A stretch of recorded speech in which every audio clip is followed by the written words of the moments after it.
Hi everybody, TJ Mac Vintage Cards here, and today I'm doing episode 9 of Through the Cardboard, where I'm profiling Kaline, and these are my Kaline cards.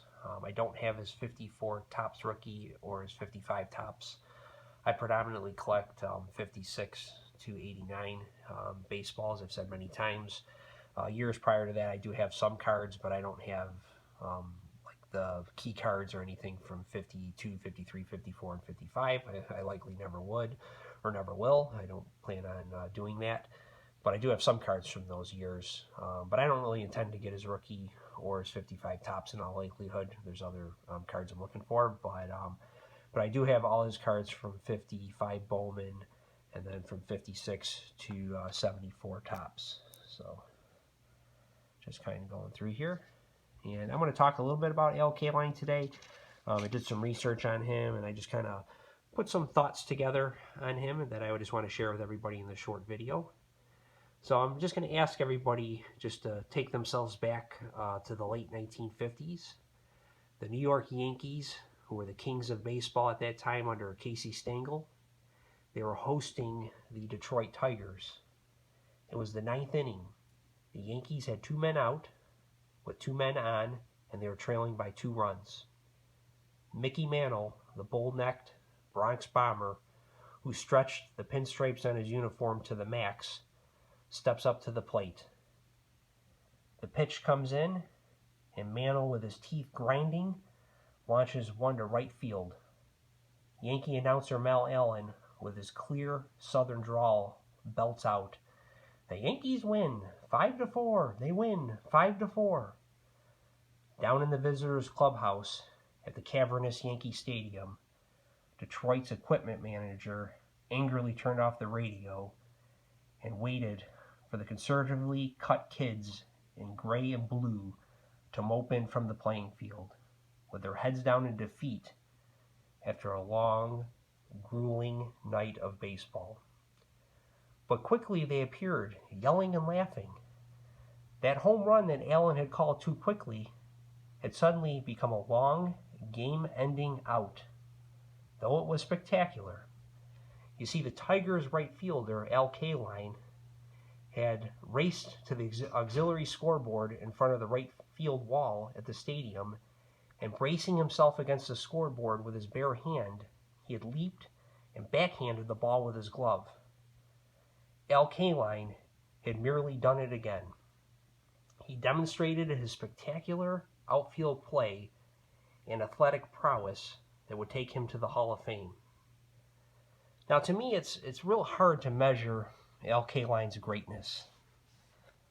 See, when I really think about him, he wasn't a guy that would hit the upper deck home runs like Mickey Mantle would.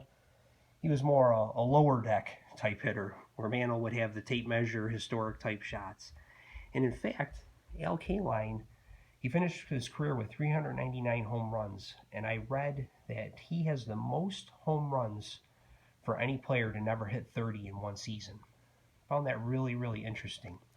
And he was more known, I would say, for the first deck homer, not the second deck or higher homers. And what's also interesting about him is that he won 10 Gold Gloves at right field, which is second to only Roberto Clemente. But he didn't have the fielding flair that a guy like Willie Mays would have, who made so many of those great catches with his hat flying off his head. So I picked this 61 Topps here because he doesn't have a hat on with it. And that's kind of what Mays was noted for. Even when he was running the bases, his hat would go flying off. And read somewhere that sometimes he'd wear a hat a little bigger just to have that extra flair. So I thought that was kind of interesting. But Kaline was a little more low-key, kind of similar to Roger Maris, the way he played right field. Just made a lot of great plays, just a steady, outstanding performer.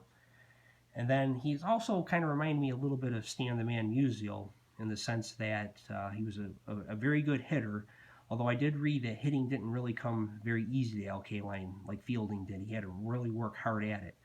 But he had kind of that elegance and that grace at the plate that Stan Musial had. But the difference is, Stan the Man hit 331 in his career, where Kaline was a career 297 hitter. And what's interesting, when he got 3,000 hits, he was the first player to ever get 3,000 hits with under a 300 batting average.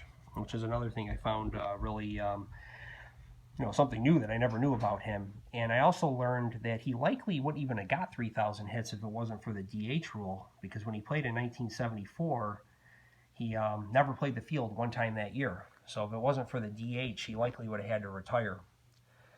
And what's really interesting about Kaline as well is that he had osteomyelitis in his foot at the age of 8, similar to Mickey Mantle. Mickey Mantle also had osteomyelitis, but the difference is with Kaline is they had to do surgery on him, and I had it here. They removed a 2-inch part of his bone out of his left foot, leaving very jagged scars and leaving his foot deformed to the point where only 2 of his toes on his left foot would actually touch the ground. So he had to adjust his running style. And I really don't think Kaline gets enough credit for playing through the injuries that he played through in his career. He was just really a fabulous player, a great all-around player that had the respect of his teammates and his coaches.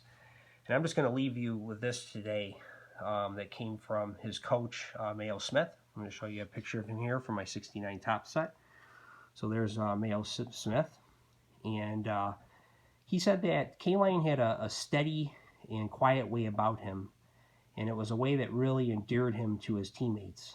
And when the Tigers won the World Series in 1968, this is what Mayo told one of his friends. "I'm happy for everyone, from the club owner on down, but especially for number 6. He is so smart. I'm happy, that he got to achieve his goal of winning a World Series. He's a dream as a team player who manages himself, and he makes no mistakes. He's great in the clutch. I just knew he would come through. And he's the best player all around I've ever had." Now, I'm sure Mel Allen would agree, as he learned firsthand of how Kaline performed in the clutch, as he ate his words on that clear, dark night in New York, as he falsely declared the Yankees win 5-4. Everybody have a great long Memorial Day weekend. Take care.